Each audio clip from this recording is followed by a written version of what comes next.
Vamos lá então, gabarito comentado da prova de fisiologia humana. São duas provas distintas, então eu vou lendo as duas aqui automaticamente. Questão 1. O cérebro humano é uma estrutura complexa responsável por uma variedade de funções, incluindo o controle dos movimentos voluntários. No córtex cerebral, especificamente, ocorre o processamento de informações relacionadas aos movimentos do corpo, a área principal da motricidade. Na estrutura é conhecida como giro pós-central, giro frontal inferior, giro pré-central, giro temporal superior ou giro frontal médio. No caso, a área da motricidade, área 4 de Brodmann, principal área da motricidade do corpo humano, ela está no giro pré-central. Já na outra prova, ela fala sobre a área sensitiva, né, somestésica. A área somestésica, ela se encontra especificamente no giro pós-central. Então, pós-central somestésico, pré-central sensitivo. Na questão 2, nós falamos sobre o sistema nervoso periférico, responsável por transmitir informações entre o sistema nervoso central e o resto do corpo. Os neurônios sensoriais sensitivos desempenham um papel crucial nesta transmissão. Identifica a função dos neurônios sensoriais sensitivos, né? Sensoriais / sensitivos, na lista abaixo. Então, o que ele quer saber é o seguinte, né? Os neurônios sensoriais ou sensitivos, o que eles fazem efetivamente? A resposta correta era detectar estímulos do ambiente e transmiti-los ao sistema nervoso central. Lembrando que esse ambiente pode ser um ambiente interno ou um ambiente externo. Aí aqui as outras questões falavam sobre transmitir impulsos nervosos do sistema nervoso central para fora do corpo. Não, esses são eferentes, não são aferentes. Transmitir impulsos nervosos do sistema nervoso central para os órgãos, também são eferentes. Integrar informações e tomar decisões motoras, eferente. Controlar a contração muscular, também isso é uma via eferente. Então a resposta correta é detectar estímulos do ambiente transmitidos ao sistema nervoso central. Na terceira questão ele fala sobre a afirmativa correta sobre o ciclo cardíaco. E aí você tirava aqui basicamente 2 a 3 questões que diziam que a pequena ou a grande circulação começa no átrio. Não, a pequena nunca começa no átrio. As circulações elas começam ou no ventrículo direito ou no ventrículo esquerdo. A pequena circulação ela começa no ventrículo direito, vai ao pulmão e volta para o átrio esquerdo. A grande circulação ela começa no ventrículo esquerdo, ela vai para o corpo todo e volta no átrio direito. Então a resposta correta era: a pequena circulação inicia-se no ventrículo direito, onde o sangue migra diretamente para os pulmões e depois para o átrio esquerdo. Bom, quarta questão, ele fala sobre os hormônios. Nós falamos aqui sobre vários hormônios, alguns foram escolhidos para cair na prova. Então, cansaço, prisão de ventre e depressão são condições que se associam ao hipertireoidismo. Nesse caso, numa das provas, isso é falso, não é hipertireoidismo, é hipotireoidismo. Na outra prova, estava como hipotireoidismo, ela está como verdadeiro.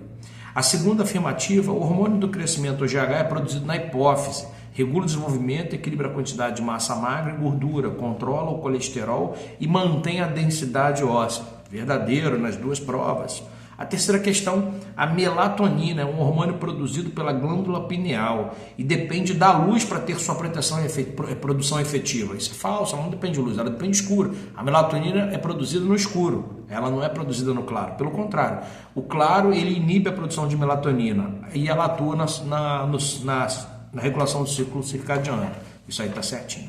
Então, nas duas provas diferentes, não importa, a questão certa, em uma delas, na verdade, era somente a afirmativa 2, né? E na outra, a resposta correta era a afirmativa 1 e 2, porque na 1, a palavra que estava era hipotireoidismo, tá certinho.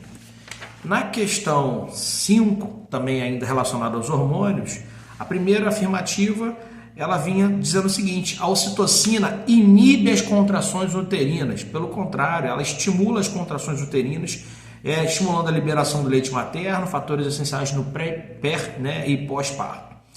A segunda afirmativa, a testosterona é um dos principais hormônios masculinos, com função de reprodução, aumento de massa muscular e óssea. É produzido nos testículos, nos homens, e nas mulheres é produzido nos ovários. Beleza, afirmativa verdadeira. A terceira, a adrenalina é um hormônio liberado em situações de luta e fuga, que causa contração das pupilas. Não. A adrenalina ela dilata as pupilas até para que você possa captar melhor o impulso, na verdade, visual, o estímulo visual. Contração da musculatura, ereção dos pelos e aumento da respiração. Isso tudo aí está certo. Tá certo? Então, diferente aqui de uma prova para outra, uma diz que a ocitocina inibe e a outra diz que ela promove as contrações uterinas. Ela promove, ela não inibe. A questão 6, ela fala sobre a progesterona tem como função regular o ciclo menstrual, além da preparação do útero para que aconteça a implantação do óvulo fertilizado, verdadeira nas duas provas.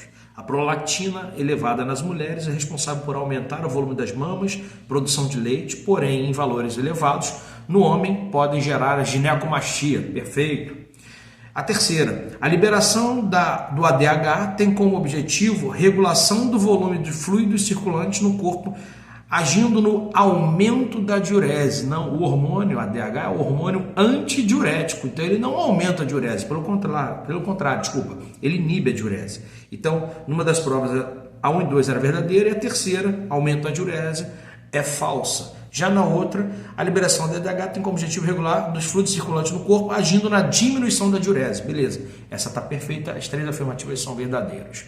Sétima questão, ele fala sobre a análise do ritmo cardíaco, da atividade elétrica do coração. A onda T de tatu representa o momento que um ventrículo relaxa, perfeito. A onda P representa o momento em que o átrio contrai, perfeito. O complexo QRS representa a despolarização, parênteses, contração ventricular, perfeito. Nessa prova, todas são verdadeiras. Já na outra prova, ele diz que a onda T representa o momento em que o ventrículo contrai, na hora que o ventrículo relaxa. A onda P representa o momento em que o átrio relaxa, não, o átrio contrai. E o complexo QRS, despolarização ventricular, tá certinho. Somente afirmativa 3 nessa daí. Bom, a questão 8 fala sobre uma lesão isquêmica, obviamente tem uma história, mas fala uma lesão isquêmica no giro temporal superior e ínsula. E aí ele pergunta, na avaliação, o que poderia ser observado. Conhecimento do corpo e suas metades? Não. Essa síndrome de hemionegligência ela não se dá aí, se dá no giro supramarginal. Interpretar imagens captadas pelo olho? Não, esse é o nervo que vai, o segundo par, nervo óptico. Bom, que vai para o lobo occipital. Terceiro, interpretar o estímulo auditivo. Perfeita, questão correta. O giro temporal superior é a ínsula principalmente é onde eu tenho o centro cortical da audição. Então, interpretar o estímulo auditivo estaria correto. A segunda, percepção da sensibilidade corporal, nós já vimos que a sensibilidade está na área somaestésica, giro pós-central. E a última, conseguir pronunciar o que realmente deseja, um grau de afasia, na verdade, isso está aí no giro frontal inferior, na área triangular e opercular, área de Broca especificamente. Bom, questão 9, uma questão discursiva, mas bem objetiva e direta. O que a hipertensão arterial sistêmica poderia causar no miocárdio do ventrículo esquerdo? Uma hipertrofia. Ele vai aumentar a sobrecarga sobre o ventrículo vai ter que trabalhar com mais força, causando hipertrofia daquele músculo. Consequentemente, essa hipertrofia poderia gerar outros problemas, diretamente é uma hipertrofia do ventrículo esquerdo. Tá? A 10ª questão, também discursiva, qual é a função do complexo valvar localizado entre o átrio e o ventrículo? Especificamente, o complexo valvar, o que ele faz não é permitir que o sangue vá do átrio para o ventrículo. Não, a válvula se abre por pressão, gravidade. Na verdade, ele impede a volta, o refluxo de sangue dos ventrículos para o átrio. Essas seriam as respostas pretendidas para a prova de fisiologia.